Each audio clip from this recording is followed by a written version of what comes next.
საერთაშორისო იზოლაციაში მყოფი ოლიგარქიული რეჟიმი მოკავშირეების ძიებაშია. მას შემდეგ, რაც ივანიშვილის პოლიტიკური კლანი დემოკრატიულმა სამყარომ გარიყა და მისი ლეგიტიმურობა არ აღიარა, თვითგამოცხადებული პრემიერი პროტოკოლური ფოტოებისთვის დადის ყველგან, სადაც გარანტირებულად შეძლებს ოფიციალურ პირებთან შეხვედრას. კობახიცესთან ერთად იზოლაციის მსუსხავი ეფექტი აისახა მაკაბოჭორეშვილზეც, რომელსაც საგარეო საქმეთა მინისტრის თანამდებობაზე დანიშნვის შემდეგ ცივილიზებული სამყაროდან არც ერთი მოწვევა არ მიუღია. ჩვენი ჟურნალისტი თათია წოწონავა არალეგიტიმური ხელისუფლების საგარეო ვიზიტების ტრაექტორიას და ახლა ის განაგრძობს საუბარს პირდაპირ ეთერში. ქართულ ოცნებას ძალიან უჭირს და ეს ყველაზე კარგად ჩანს მათ საგარეო ვიზიტებში, ვინაიდან ახლა ცივილიზებული სამყაროდან მათთვის ხელის ჩამომრთმევი აღარავინ დარჩა და მაქსიმალურად ცდილობენ საკუთარ ამომრჩეველს მაინც აჩვენონ, რომ ოლიგარქიულ რეჟიმს ვიღაც ელაპარაკება და მათთან ოფიციალურ შეხვედრას მართავს.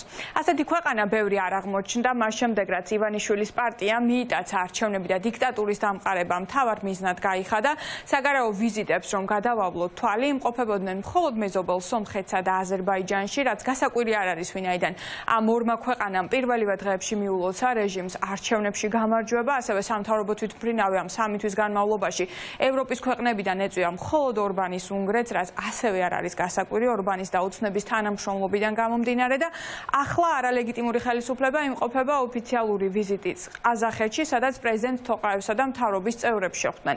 რაც დიპლომატებისა და ოცნების გუნდის ყოფილი მაღალჩინოსნების შეფასებით არის ძალიან საგულისხმო ფაქტი, ვინაიდან დასავლური სანქციებისა და დიპლომატიური პასპორტებისთვის პრივილეგიების ჩამორთმევის შემდეგ ოლიგარქიული რეჟიმი არის ფაქტობრივად სრულ საერთაშორისო იზოლაციაში და პირდაპირ მნიშვნელობით ახლა ყველგან ეძებენ ხელის ჩამომრთმევს, ანუ ოფიციალურ პირს, ვისთანაც ერთადაც ფოტოს გადაიღებენ და ამით მათი შეფასებით მცირე ლეგიტიმაციას მაინც შეიძენენ.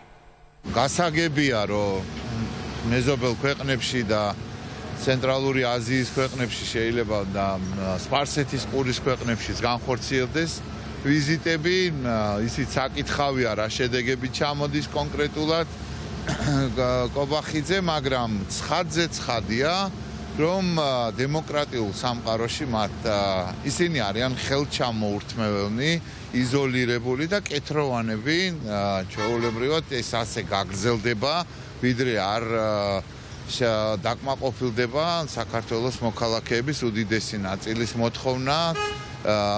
ეს არის ახალი არჩევნები და ყველა რეჟიმის ყველა ტყუის გათავისუფლება.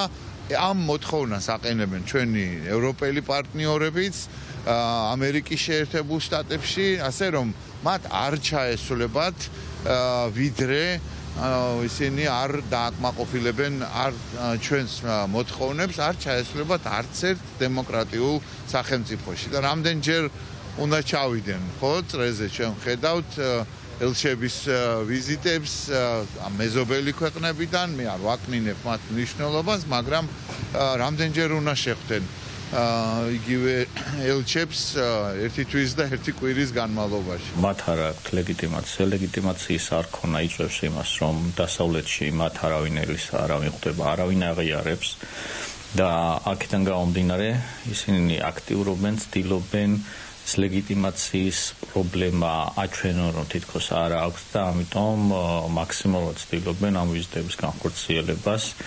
აქედანაც ეთყობათ რამდენად ასე ვთქვათ, აშფოთებთ მათ ლეგიტიმაციის საკითხი. ლეგიტიმაცია ახლა კი არა, შუა საუკუნეებშიც მნიშვნელოვანი იყო, ნებისმიერ მმართველს ჭირდებოდა ლეგიტიმაცია, იმიტომ რომ არალეგიტიმურობის შემთხვევაში მის ხელისუფლებას, განგრძობითობას საფრთხე ემუქრებოდა. ამ შემთხვევაში ეს კიდევ უფრო მომატებული არის.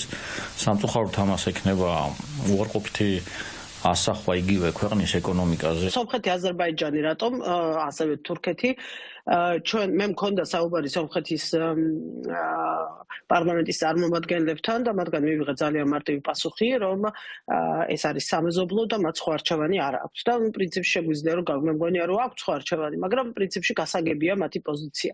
განსაკუთრებით იმ პირობებში, როდესაც აზერბაიჯანის და თურქეთის მხრიდან მოხდა ქართული ოცნების აღიარება, გასაგებია რომ სომხეთი რაიმე სხვა პოზიცია მარგინალიზაციას ვერ დაიკავებდა და მარგინალიზაციას ვერ გააკეთებდა ამ სამეზობლოდან საკუთარი თავის.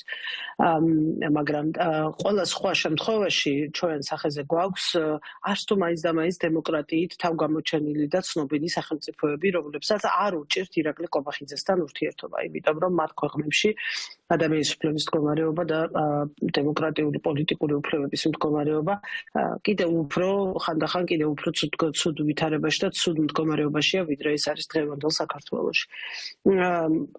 ამიტომ აქვე აუცილებლად უნდა ვთქვათ, რომ მოსალოდნელი არის, რომ ესეთი ვიზიტები მხოლოდ ყაზახეთით არ შემოიფარგლება და შეიძლება ცენტრალური აზიის სხვა ქვეყნებიც მივიღოთ, მაგალითად იგივე ყირგიზეთი, რომელსაც უცხოური აგენტების კანონი რუსეთის შემდეგ ყველაზე უფრო მძიმე და კატასტროფული აქვს.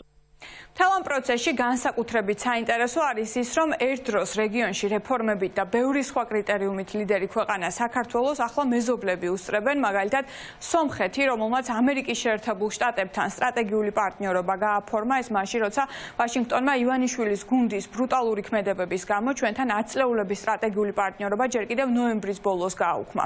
ასევე სომხეთი ევროინტეგრაციის მიმართულებით დაჩქარებულად დგამს ნაბიჯებს, დღეს კი დამატებით ცნობილი გახდა ასევე აზერბაიჯანის გადაწყვეტილების შესახებ, რომელიც უკრაინას $1 მილიონი ღირებულების ჰუმანიტარულ დახმარებას გადასცემს.